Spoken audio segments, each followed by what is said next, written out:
people think that during a prosecution like this, there ought to be a non-stop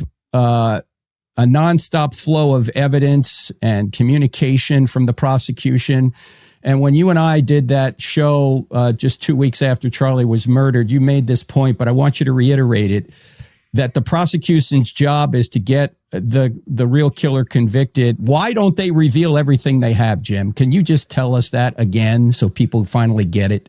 Well, okay, a couple things, and I wish we spent an hour talking about that that several months ago. Right. But so it's kind of hard to cover it all again. But yeah, you want privacy, and I think part of what happened here, Frank, is that this is why you want local agencies to handle local crimes. You don't want the federal government coming in, because often the federal government comes in and it reflects the view of whoever's leading the federal government at the time. Mm-hmm. And look, I'm a pro-police guy, but I'll tell you that the level of transparency that occurred early in the Charlie Kirk investigation, I'm not somebody who says we should be more transparent.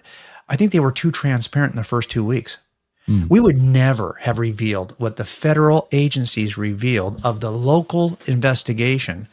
All it does is open the door to all kinds of questions that don't need to be addressed. And by the way, the defense attorney yesterday did the exact same thing. They're like, well, we want to keep this in, and we don't want this being publicized, because they know what a mess it can create even for the defense. It creates a mess for both sides. I think the reason why it felt to a lot of people like, what's all the secrecy about, is because it started off feeling like, I'm going to have a new revelation every day. There's going to be a press release from the at the national level every day about this case. That would never be the case if that had not been such a high-profile murder, and it shouldn't have been the case here.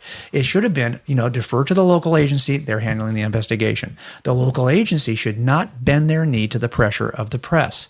Why? Because it's all going to come out eventually. It has to come out. It's all going to come out at the trial, and you want to protect the trial now. That's the last thing you can protect, is the trial.